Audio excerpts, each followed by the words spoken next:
This is Democracy Now!, democracynow.org, The War and Peace Report. I'm Amy Goodman. And I'm Aaron Maté. Welcome to our listeners and viewers around the country and around the world. We begin in Yemen, where the capital Sana'a is seeing its worst violence in months. Intense clashes between government forces and Shia Houthi rebels have sowed chaos and raised fears of a coup. The latest round of fighting broke out this weekend when the Houthis kidnapped the chief of staff to President Abdul Hadi.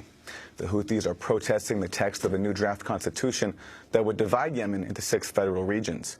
Talks for the charter began under a peace deal reached in September, after Houthis mobilized large protests and captured most of Sana'a by force. They were supposed to withdraw in the month since, but have only expanded their hold. Now the country faces political collapse. On Monday, new gun battles erupted as Houthi fighters surrounded the prime minister's residence and the presidential palace. The attack came despite a second ceasefire between the two sides.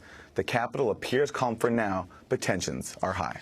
The Houthis' rise has further upended Yemen's fragile political order. As the government fights the Houthis, it also wages a U.S.-backed offensive against Al-Qaeda in the Arabian Peninsula, AQAP. Despite the long-running U.S. drone war, the Al-Qaeda insurgency has only grown deadlier each year.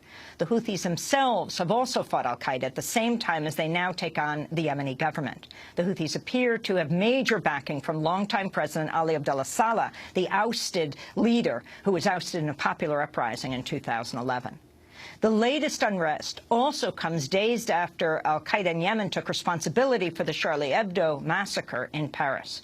For more, we're joined by 2 guests. Iona Craig is with us, a journalist who is based in Sana'a for years as the Yemen correspondent for the Times of London. She was awarded the Martha Gellhorn Prize for Journalism in 2014. The government's cracked down on local and foreign journalists, and at one point last year, Iona Craig was the country's last accredited foreign reporter. She's joining us now, though, from London. And we're joined by Jeremy Scahill, co-founder of TheIntercept.org. Just days after the Charlie Hebdo massacre, Jeremy broke the story that Al-Qaeda in the Arabian Peninsula had taken credit. He cited a confidential Al-Qaeda source in Yemen. Days later, AQAP put out an official statement confirming it took responsibility. We welcome you both to Democracy Now! Iona Craig, let's begin with you. Just tell us what is happening right now in Yemen and who the Houthi militants are.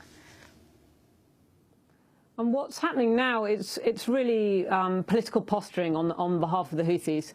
They're trying to get leverage to get this draft constitution changed, which they don't agree with.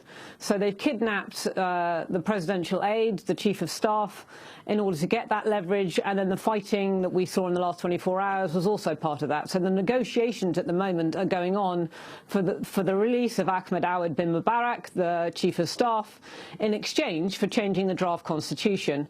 But the issue with the Houthis were first formed as a movement in 2004. They then fought the government in 6 wars between 2004 and 2010.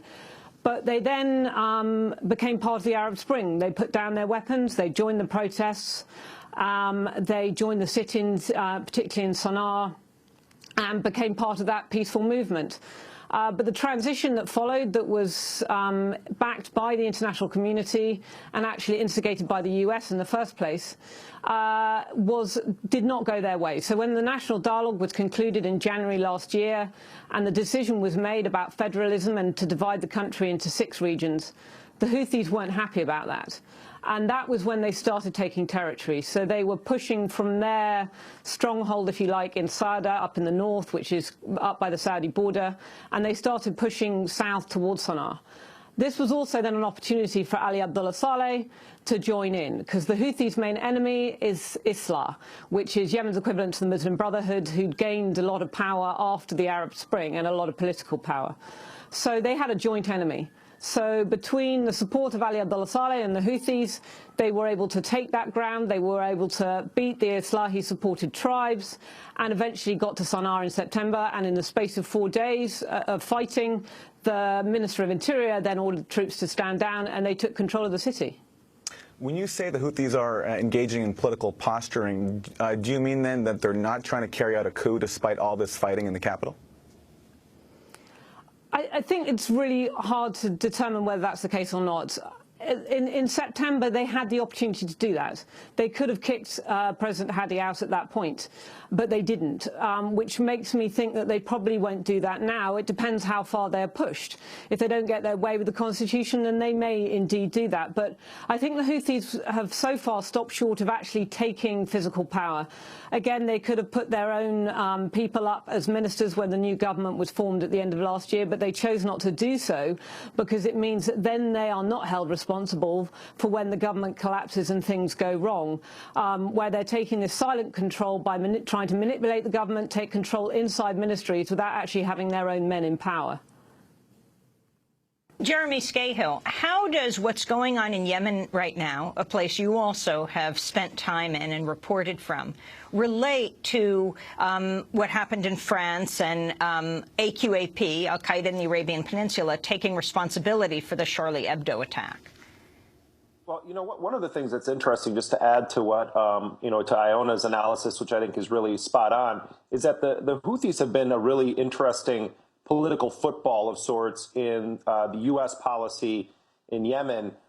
They've also been bombed repeatedly by the Saudis, Saudi Arabia waging a not-so-secret war, bombing the Houthis. In the WikiLeaks cables, you see that when Ali Abdullah Saleh was in charge, officially in power in Yemen, he would consistently say to the United States, we have to do something about the Houthis because they're being backed by Iran. And actually, to the credit of U.S. diplomats, they said, well, we don't exactly think that that's true. And what was happening is that Ali Abdullah Saleh was a master manipulator of the United States, and he was looking for any way he could to justify getting more military assistance, more money, to bolster his own forces that were supposedly fighting Al-Qaeda, to actually use them to shore up his own power base. So when the well was starting to dry up with Al-Qaeda in the Arabian Peninsula at points, he would then sort of appeal to the United States and say, hey, we have these Iranian agents in the form of the Houthis inside of Yemen. And so what we're seeing right now is that Ali Abdullah Saleh, who actually himself is a Zaydi Shiite and has roots in that region, has now flipped sides and, as Iona said, is sort of the not-so-hidden hand behind some of the power grab efforts of the Houthis. As it relates to the Charlie Hebdo massacre, of course, Al-Qaeda in the Arabian Peninsula is facing a situation in the world where they and Al-Qaeda Central have sort of been eclipsed by the rise of the Islamic State, ISIS. And so in this case, it seems like at a minimum, there are ties between the Kouachi brothers who conducted the massacre and AQAP. It's to AQAP's benefit to maximize the way that that group portrays its involvement with Charlie Hebdo. But there are still very serious questions about whether or not, as AQAP says, they financed it and directed it, or that they simply provided some training to aspiring jihadists who went on then to conduct this very, very public, globally recognized massacre. Iona, Jeremy mentioned Saudi Arabia, that's Yemen's neighbor to the north. Can you expand more on their role in this current conflict? And also, do you agree that Saleh, the former leader, is playing a major role in the current unrest? Yes, I think it's certainly clear that Saleh has played some role.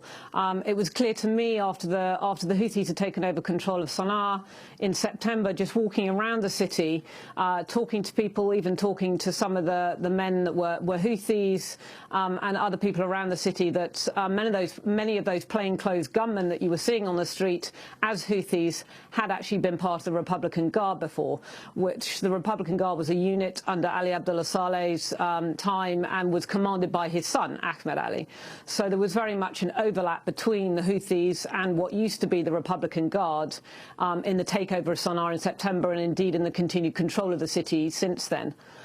Just to go back to the issue of the Saudis are sort of stuck in a situation now where, obviously the Houthis are seen as very much as supported by Iran. How much the support there is isn't clear.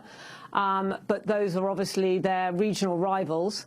The Saudis, as Jeremy mentioned, were very much involved in bombing the Houthis, and we actually know from more recent reporting that there were cluster bombs that were fired on the Houthis during those wars that came from America, that were sold to them by America to the Saudis. So this slogan the Houthis have of death to America not only comes from a dislike of American foreign policy, but issues over that where the Houthis have claimed that it's American bombs that were hitting them in the past. But Saudi Arabia is now in this situation where the Houthis are effectively in charge of the government, although not physically, as I mentioned before, as Hadi is still there. So they're reluctant to give any more economic aid to Yemen as a result, because the Houthis are in control and they very much see them as supported by Iran. So that brings Yemen closer to the edge of economic collapse, which it's now facing at the moment. On the other side, you have who is taking on the Houthis, if the Saudis are looking at it from that perspective. And the only people who are physically willing and able to take on the Houthis at the moment is Al-Qaeda, which is also putting a lot of tribal groups in a difficult position. When the Houthis started taking further territory after Sana'a in September, there were areas where tribes didn't want the Houthis coming into their territory, and they then found themselves, whether they liked it or not, on the same side as Al-Qaeda, and possibly even with the prospect of fighting alongside Al-Qaeda, even if they didn't agree with them ideologically, because they were the only ones that were standing up to the Houthis' expansion, because the government was neither willing or able to do so. Iona Craig, I wanted to ask you about the comments of Louisiana Governor Bobby Jindal. He's in London right now, and he was repeating the allegations that have repeatedly been uttered on Fox. And now, though, 4 major apologies from Fox about what they've been saying, that whole areas of London, of Britain, are no-go zones. Being that you are in London right now, having reported in Yemen for years, can you talk about this controversy and the response of David Cameron and others in Britain?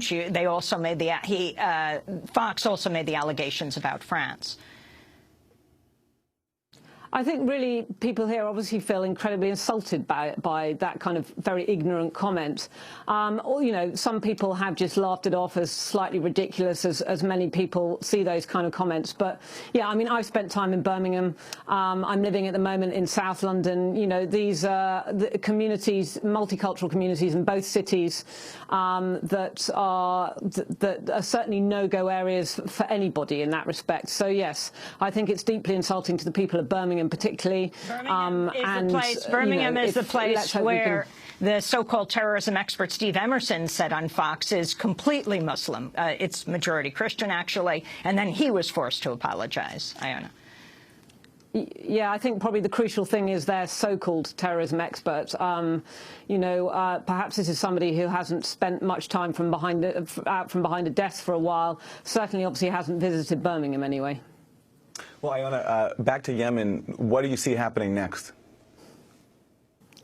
I think it's really hard to predict right now. I think that the situation politically, obviously, you know, unless you have political stability, you can't have security. You've got a very weak government. You've got a very weak president. You've effectively got a president now with a gun to his head from the Houthis, who's saying, we want the draft constitution changed. You know, otherwise we're going to keep control and hold on to the chief of staff. You've got Al-Qaeda, who have really changed their mode of operation since the Houthis took over in September, and have started targeting civilians as a result, civilians that they claim are Houthis, but before Al-Qaeda had never deliberately and gone out of their way to kill civilians in Yemen. And that changed after the Houthis took control in September. So they attacked a Houthi gathering in October with a suicide bomber. I was actually walking into the square when that suicide bomb went off in October. And twice since the beginning of this year, they have attacked civilians and deliberately targeting civilians. So that's a really worrying for people in Yemen, obviously, that now civilians are seen as a legitimate target by Al-Qaeda. They've claimed responsibility for over 150 attacks across Yemen since the Houthis took control. So you have this issue of instability, both politically and security-wise, and the economy, as I already mentioned, on the brink of collapse, where the government has run out of money to even pay the civil service and the military. So at the moment, really, it's all in the hands of the Houthis. It's up to them them whether they start this fighting again in order to push and force the government into a corner and to take heed of their demands, or whether we now see a peaceful end to all of this. But it won't really be an end. The Houthis still have the power in their hands at the moment, and President Hadi most certainly does not. Well, Iona, we want to thank you for being with us. Iona Craig joining us from London. She was based in Sana'a for 4 years as the Yemen correspondent for the Times of London, was awarded the Martha Gellhorn Prize for Journalism in 2014, left Yemen last month, joining us from London. When we come back from break, we'll be continuing with Jeremy Scahill, co-founder of The Intercept, about the so-called terrorism experts and the networks they're on. We'll play a clip of Jeremy taking on CNN on CNN. And also, what does it mean to protect sources, no matter who or where they are? Stay with us.